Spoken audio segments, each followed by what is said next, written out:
E 2024 foi marcado pelo aumento significativo de conflitos armados em todo o mundo. Pois é, isso se deu a N fatores que nós vamos ver um pouquinho agora nesse vídeo e tentar entender o que é que está por vir em 2025. Vamos lá. A questão todinha é o seguinte, então, 2024, segundo informes da CNN Portugal, tá? Fez uma matéria falando exatamente isso, que nunca, desde o segundo grande conflito mundial, vou evitar usar alguns termos às vezes, porque, né, nós somos um pouco penalizados aqui no YouTube.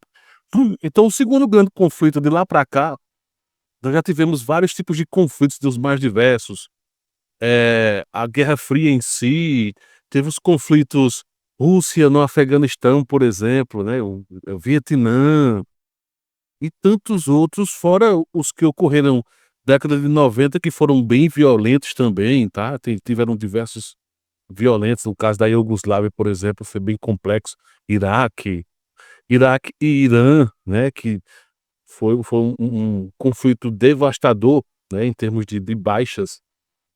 Mas o ano específico de 2024, nunca se teve tantas nações ao mesmo tempo, tá, em situações evidentemente distintas, em conflitos por território, conflitos por questões religiosas, étnicas, dos mais diversos, tá. E detalhe, 2025 pode estar marcado para algo ainda mais complexo, tá. E é isso que nós vamos ver, tentar passar aqui um pente fino sobre previsões para 2025 na geopolítica. Então o que é que nós precisamos tentar entender? Primeiro, eu separei aqui alguns tópicos, tá. Então primeiro, já encaixando o item número um, encaixando exatamente isso que eu estou trazendo aqui, que é essa questão do mundo mais militarizado. Então, sim, nós teremos um mundo bem mais militarizado do que recente. Se você pega a quantidade de armamentos que dos mais diversos que várias nações estão comprando, estão utilizando, né, não está no gibi, tem aumentado significativamente e assim, alguns conflitos têm, feito um grande alerta, tem gerado um grande alerta, luz amarela foi acesa, que é o caso Ucrânia e Rússia, por conta dos países ligados à OTAN, os europeus de uma forma geral estão bastante preocupados. Então, a corrida armamentista por parte desses países europeus tem aumentado significativamente. Tem outros fatores, tá, que mais na frente eu vou falar um pouquinho sobre especificamente os europeus, tem um item só sobre OTAN, enfim, então mais na frente eu falo. Aí vem outro fato que vai ganhar uma grande repercussão, então primeiro um mundo mais militarizado, e aí 2 tem a questão dos separatistas ganharão mais força, tá. Em todo o mundo, esse ano de 2024, né, foi marcado com o início de uma nova, entre aspas, "primavera árabe", se você observar bem, tá. Então, eh, eu até gravei, um tempo atrás, um vídeo falando sobre os mercenários ucranianos. O quanto a guerra na Ucrânia e Rússia, né, em território ucraniano, tem gerado uma quantidade absurda de mercenários treinados, tá. Eles são pagos pela Ucrânia, né, pra combater, e eles ganham, eh um treinamento completo, que uma coisa é você fazer um treinamento tático, etc, etc, de simulação, por mais forte que seja a simulação, é diferente de pra valer, né. Então esses separatistas agora aos poucos vão começar a voltar para casa, e à medida em que esses separatistas vão voltando para casa, o que é que vai acontecer? Vão causar terror em seus países.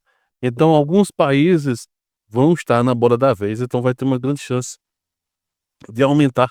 Eu vi até um vídeo, eu não agora o pior é que eu não lembro quem foi, eu vejo tanta informação.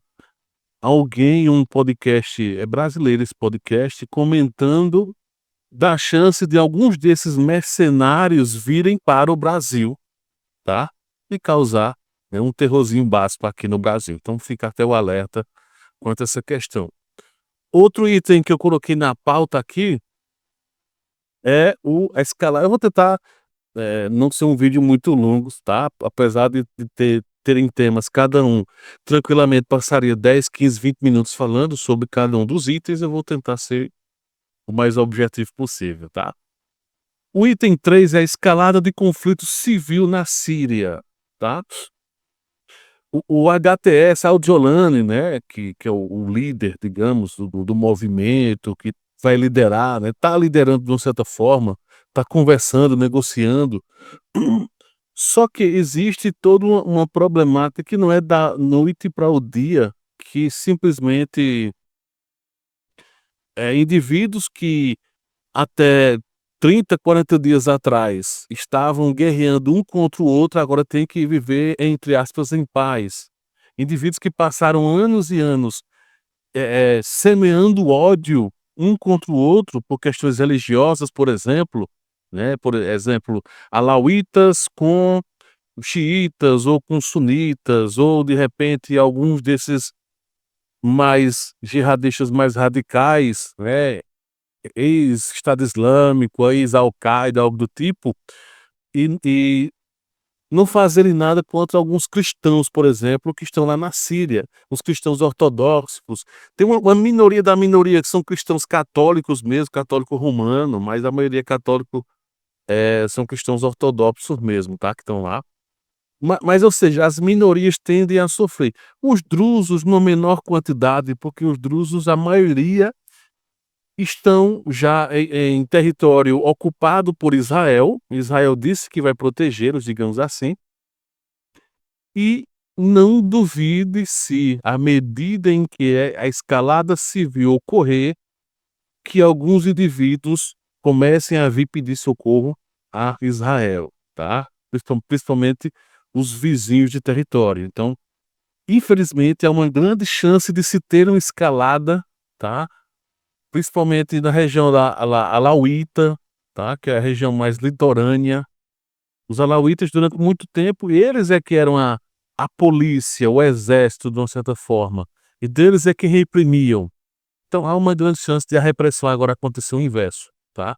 Então tá aí o alerta sobre isso especificamente. Da China, eu tenho 3 itens da China. O primeiro item é falando sobre os separatistas na China, tá. O que que acontece? Tem uma região chinesa em que moram os uigures. É uma região já ligeiramente separatista, tem indivíduos que participaram da guerra da Ucrânia, que estavam lá ou estão lá treinando.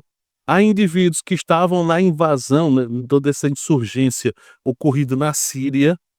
Então os uigures estão falando que estão treinando para algo que vai acontecer em breve na China. Então tá aí uma questão que é uma grande chance, que é aquilo que eu disse, é a bola da vez, o ano dos separatistas pelo mundo. E aí eu falando especificamente o caso mais atípico, mais forte, que é o caso chinês, que eu vou falar inclusive sobre outra região daqui a pouco. Ainda falando sobre a China deu um grande passo no final de 2024, segundo semestre, mais precisamente novembro, dezembro, que foi o lançamento de alguns, equipamentos militares. Então a China provavelmente vai começar a vender esses armamentos para terceiros, né, se vão entregar em 2025, 26, 27, essa questão de acordos que existem, mas já fica ligado sobre essa informação, a China vai começar a vender tecnologia. Tem até um suposto jato, que talvez não seja jato, seja um drone, né, que estavam achando estranho o movimento que ele faz, e outros equipamentos militares. Então os chineses estão aperfeiçoando, estão vendo o que está acontecendo lá na Rússia e Ucrânia e estão aperfeiçoando as ideias, tá. Não sei se tem, algum chinês lá envolvido diretamente ou indiretamente, algum espião vendendo, deve estar vendendo algum plano, com certeza, lá da Ucrânia. E, resumindo, os chineses, é um fato interessante, que é o aumento tecnológico, tá, dos futuros conflitos, e os chineses vão estar envolvidos nesse processo e na venda desses armamentos, tá. Sobre os Estados Unidos, eu vou falar paulatinamente alguns conceitos, algumas coisas básicas, tá. Então, dos Estados Unidos, evidentemente, o fator econômico eu estou tentando falar mais um pouquinho mais sobre conflito do que econômico. Tem o The Economist fez uma prévia do que esperar de 2025, em 2023 fizeram para 2024, dos 22 itens eles acertaram 19, né. Mas aí eles alguns têm parecidos, mas o fato deles é mais ligados à questão econômica, tá. Então os Estados Unidos vai focar sim em bloquear chineses, vai vir para cima que, Trump já foi no primeiro mandato dele, o Trump 1 e do Trump 2 agora sim vai vir para cima dos chineses, tentar bloquear de vez, tá. Inclusive, vai começar alguns pequenos conflitos comerciais de negociações internas, que alguns deles vão ficar em evidência, que são o caso dos estreitos e das rotas marítimas, tá.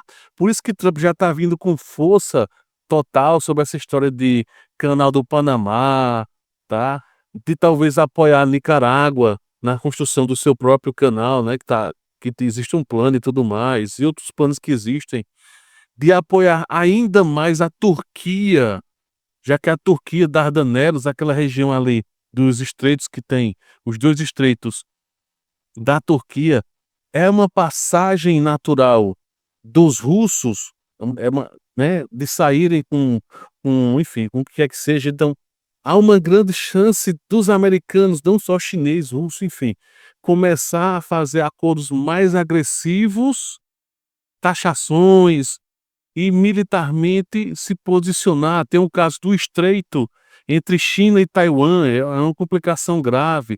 China está vindo com força total para a América Latina, né, fez acordos agora no Peru, está vendo porto no Peru, querem fazer acordos com o Brasil ainda tem mais algum tempo, no caso, o governo Lula no poder, que ele tem mais um alinhamento mais forte com os chineses, então há uma grande chance, apesar que eu já até trouxe um vídeo sobre isso. É preciso fazer uma infraestrutura melhor no Brasil para valer a pena, senão hoje, a preço de hoje, com a infraestrutura de hoje, não vale a pena para o Brasil escoar sua produção via Peru, né, via o novo porto lá no Peru, que são os chineses, mas então os americanos vão se voltar para a América Latina, e aí onde entra a questão dos BRICS. Os BRICS, tá, eu coloquei uma grande interrogação: Brasil, Rússia, Índia, China, África do Sul e agora outros muitos países convidados que fazem parte a partir de 2025. Por que que eu coloco o BRICS como incógnita? Alguns países não querem se meter em confusão. Historicamente, o Brasil é um deles, tá?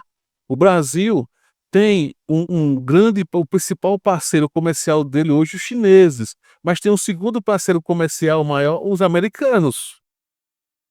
O terceiro parceiro principal, a União Europeia. Inclusive está até rolando confusão, né, na União Europeia e América do Sul. Então perceba que o Brasil não o ideal é o Brasil não se meter em confusão, assim como os indianos vêm fazendo muito isso. Os indianos são um local extremamente complexo, de muitos conflitos, né, vizinho a ele, e os indianos não querem papo com guerra, não querem papo com confusão. Então nós temos hoje Rússia e China querendo ser um pouco mais agressivo para contra o Ocidente, e nós temos Brasil e Índia dizendo: "Epa, espera aí, calma, não, nós temos os nossos parceiros". E o caso da África do Sul não está tão grande assim, não tem como opinar muito. A África do Sul vai com o que a maioria disser, ou serve de desempate em alguns casos, apesar que aquilo que eu falei, existem outros países agora fazendo parte. Então, o BRICS eu até coloquei uma interrogação, vou ser bem sincero, eu não sei como é que vai ocorrer, depende muito o quão agressivo Putin vai ser, o quão agressivo Xi Jinping vai ser, o quão agressivo Trump vai ser. O que esses 3 países, em termos de agressividade, ditarem é para onde o Brasil vai um pouco mais, tá. Então tem esse fator. Tem um fator, eh, Cáucaso.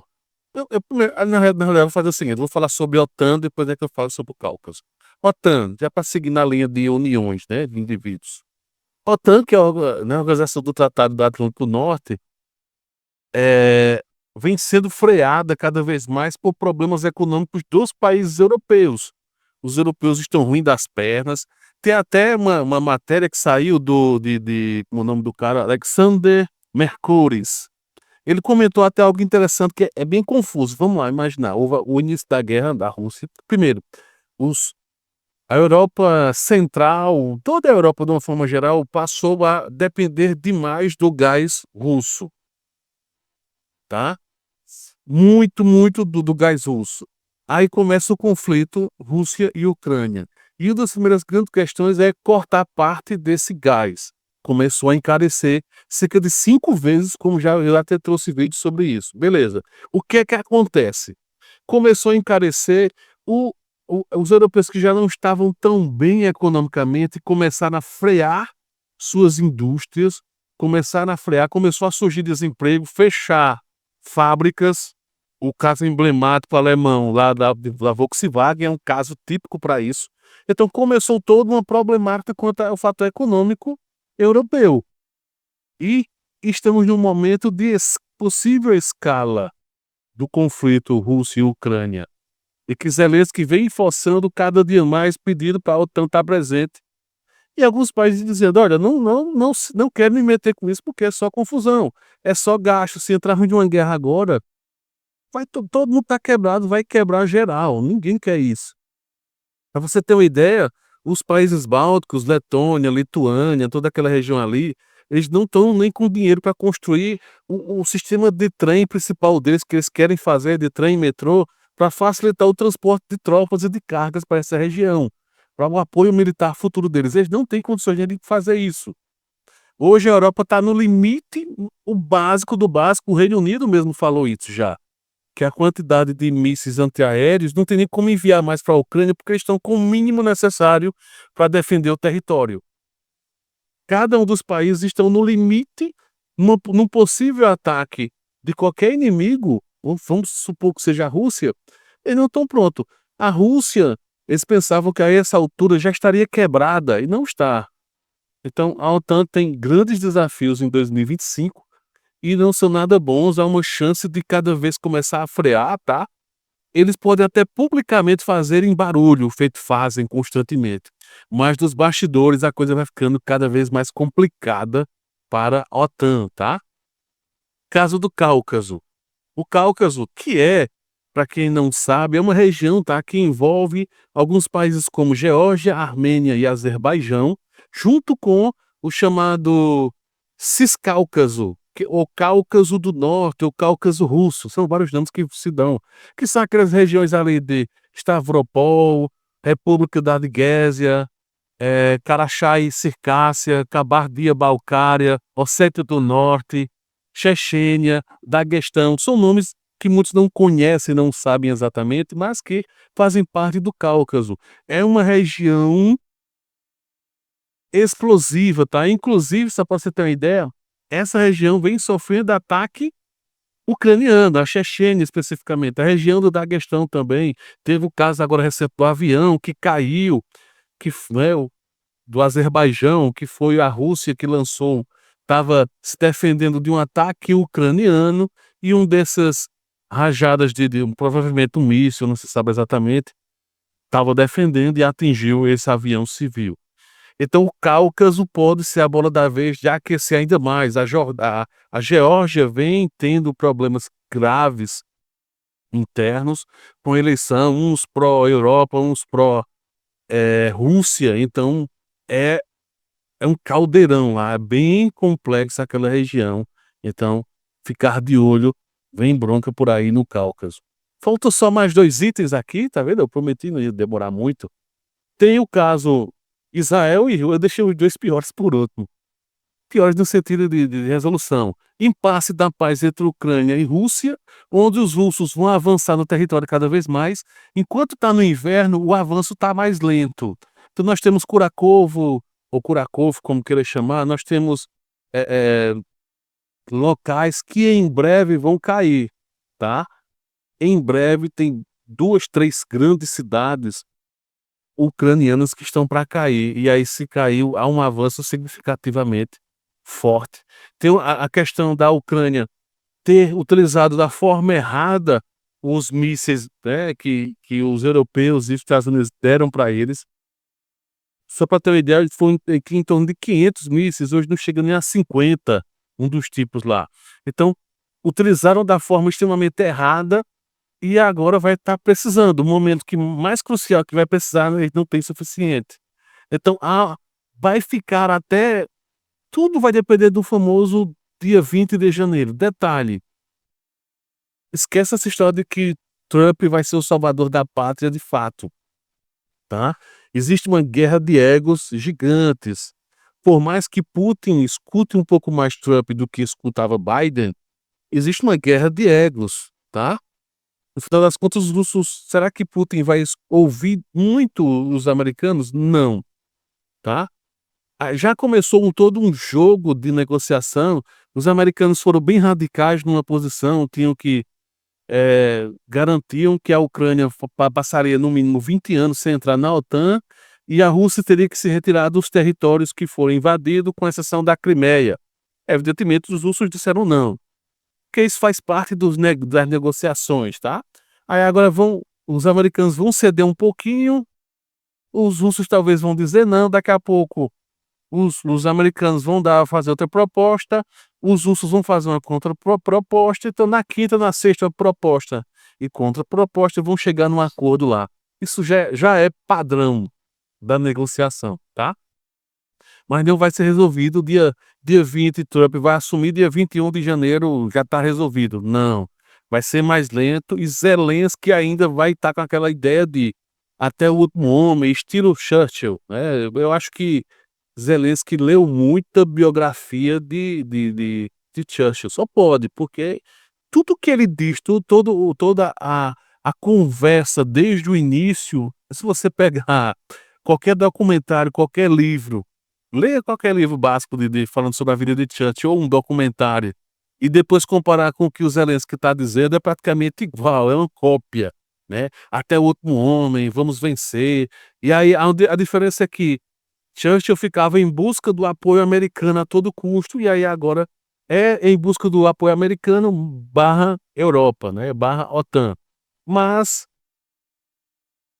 sobre o conflito vai ser mais lento o processo, tá? Sobre essa questão de possível paz, então vamos ter ainda um ano mais complicado, mais chato quanto a isso, tá? E aí, aquilo que eu falei, assim que o verão começar a chegar, assim que a primavera começar a aparecer, os russos vão avançar com uma força maior do que você possa imaginar, porque existem muitas áreas flanqueadas pelos russos atualmente, porque os russos já há um bom tempo só avançam, e os ucranianos só recuam, tá? Eu não sei até que ponto, eu acho que não vamos chegar ao ponto de conseguir Dnipro, por exemplo, mas até perto de Dnipro os russos há uma grande chance de avançar. E aí ficou por último, não menos importante, Israel. Israel contra os proxies. O The Economist disse que Israel não vai invadir o Irã, não vai atacar fortemente o Irã. Os caras devem saber coisas que eu não tenho a mínima ideia que vai ter, né? Eu até coloquei no meu texto, né, um pouco antes de gravar, coloquei aqui, que haverá uma escalada frente aos Houthis, com o apoio americano, europeu e do Emirados Árabes Unidos e outros demais países ligados, sauditas. Haverá uma coalizão e uma provável guerra civil interna, tá? Os americanos têm feito um trabalho de destruição, não só de lançamento de mísseis e de foguetes, mas também de infraestruturas ligadas, relacionadas à parte mais terrestre mesmo, que é muito forte. Os outros têm equipamentos muito fortes, e dá-se a entender que os americanos têm Israel fez ataques de infraestrutura de lançamentos e de detecção. Foi o caso lá do aeroporto. O aeroporto tinha uma função dupla, não só de avião em si, da torre de controle de avião comum, civil, mas também para poder saber o que estava se passando no espaço aéreo. Então, ficaram, entre aspas, cegos, não um pouco mais cegos, e tem a questão todinha que é provável que aos poucos o Irã comece a fazer acordos ou já esteja fazendo acordos, por quê? O Irã não está nada bem, tá? O Irã tá aos poucos tão com um papo aí, surgiu um papo de bastidores, de que os russos estariam ajudando o Irã a reforçar de novo o seu sistema antiaéreo. Mas sabemos que, se o Irã tinha um dos sistemas antiaéreos mais sofisticados e foi praticamente dizimado pelos israelenses, basta um novo ataque israelense que aí tudo volta a estaca zero de novo e assim sucessivamente. Mas a história de que existem acordos acontecendo, estão explodindo de forma gradativa conflitos populacionais, conflitos civis dentro do Irã. O pessoal se revoltando muito com essa questão lá do problema religioso radical que existe, né? Do problema de falta de comida, falta de energia elétrica. Chegar ao nível do presidente iraniano dizer que, né, que o Ayatollah ele teve uma reunião com o Ayatollah e tiveram que ter poucas luzes acesas para poder economizar, devido ao problema energético que o Irã vem sofrendo, tá. Então, existem bastidores que o The Economist está dizendo, que eu não sei, né, até que ponto é tudo isso. Eles estão dizendo que Israel não vai atacar diretamente o Irã. Eu ainda aposto que talvez sim, ou pelo menos faça ataques específicos para destruir algumas coisas importantes. Eh, digamos que não vai ser um ataque em massa. Então essas são as previsões para 2025. Me diz aí o que é que você achou, diz aí, bota teu comentário, se concorda comigo, se discorda, se faltou eu falar de algum tema, tá, é que a ideia era que o vídeo não ficasse tão gigante, terminou ficando ainda um pouquinho grande, mas a ideia era passar o máximo de informações possíveis, e ao longo dos dias eu vou trazendo de forma separada ou em lives, que vão começar a ter lives, tá, aqui no canal, e aí eu vou estar trazendo um pouco mais de informações importantes e relevantes sobre isso. No mais é isso, valeu, grande abraço, fui.